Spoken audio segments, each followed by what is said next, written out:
Sabe aquela história de apostar tudo num sonho, mas apostar mesmo, quando todo mundo à sua volta diz que é loucura? Pois é, a gente vai mergulhar hoje numa jornada incrível de convicção, de propósito, que mostra exatamente o que é preciso para fazer isso.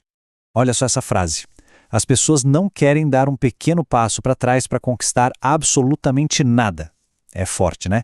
E essa ideia de que às vezes é preciso recuar para poder avançar é a chave para a gente entender a autora dela, a psiquiatra Ana Beatriz Barbosa. A história dela, olha, é uma verdadeira aula sobre o que significa acreditar em si, custe o que custar.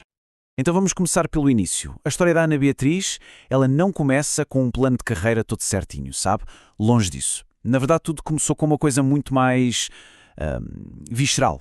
Um fascínio, desde pequena, por tentar entender o que se passa na cabeça das pessoas. E essa curiosidade toda levou ela para um lugar que, nossa, foi o grande teste de fogo da vida dela. Um estágio num hospital psiquiátrico gigantesco. Pensa só, 1.500 pacientes. Dá para imaginar a dimensão disso? Foi bem ali, no meio daquele caos, daquela complexidade humana toda, que ela encontrou a sua maior escola. E foi lá que um mentor percebeu algo diferente nela. Ele disse que ela tinha o que ele chamou de efeito xamã. Que nome, hein? Era basicamente uma capacidade rara, quase inexplicável, de se conectar com os pacientes, de acalmar pessoas que todo mundo já tinha desistido. Era um dom de enxergar o ser humano ali por trás do diagnóstico. E isso, claro, acabou definindo toda a carreira dela. Só que ter um dom não quer dizer que o caminho vai ser fácil, né? Muito pelo contrário. A jornada dela a levou-a para uma encruzilhada. Um daqueles momentos de ou vai ou racha, sabe? Um ponto em que ela foi forçada a fazer a maior e mais arriscada aposta da vida dela. Aconteceu quando ela tentou publicar o primeiro livro dela, o Mentes Inquietas. Ela chegou para apresentar um manuscrito que falava sobre transtorno de déficit de atenção, um tema super novo na época. E o editor? Bom, o editor, com toda a arrogância do mundo, fumando um charuto, mal olhou para o trabalho dela e simplesmente descartou. As palavras exatas que ele usou foram: "Isso aqui não tem pés nem cabeça." Imagina ouvir isso. É um golpe devastador. Para muita gente seria o fim da linha, o fim do sonho. Mas foi exatamente ali, naquele momento de rejeição total, que ela teve uma epifania, uma percepção libertadora. Ela entendeu que o poder não estava nas mãos daquele editor, estava nas mãos dela. Ela pensou: se eu rasgar a minha cópia do contrato, acabou, eu estou livre. E o que ela fez? É exatamente isso. Naquele escritório, ela pegou a única cópia do contrato que tinha, rasgou na frente do editor. E não parou por aí. Num gesto de um simbolismo incrível, ela pegou o isqueiro dele e queimou os pedaços do contrato. Saiu daquele escritório e nunca mais voltou. Livre, pronta para seguir o seu próprio caminho. E com essa liberdade recém-conquistada, o que ela fez? Apostou tudo. Literalmente. Ela vendeu o carro dela, um Peugeot 205, e usou cada centavo para imprimir por conta própria 5.000 cópias do livro. Pensa no risco.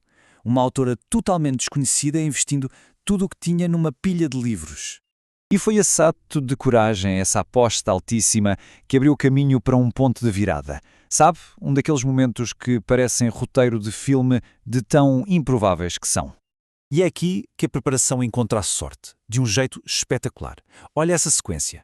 Numa quinta-feira, ela deixa apenas 8 exemplares do livro numa livraria no Leblon. Só 8. Na segunda-feira seguinte, o telefone dela toca. Era a produção do Jô Soares. O próprio Jô tinha encontrado um daqueles 8 livros e queria ela no programa de maior audiência do Brasil. Incrível, não é? O resultado da entrevista foi uma avalanche. Imediato, avassalador. Ela começou a receber 1.500 e-mails por dia, de gente que se identificava com o que ela falava, que finalmente se sentia compreendida. A mensagem dela tinha finalmente encontrado o seu público. A própria Ana Beatriz resume isso perfeitamente. Ela diz: minha vida é antes e depois do Jô. E isso mostra, de uma forma brilhante, o poder que um único momento pode ter. Um ponto de virada que, vamos combinar, só acontece para quem tem a coragem de criar a própria oportunidade. Toda essa jornada, claro, moldou uma filosofia muito poderosa nela, uma visão muito clara sobre os desafios que a gente enfrenta hoje em dia, na vida moderna. Por exemplo, ela observa uma diferença muito clara no que as pessoas buscam no mundo digital.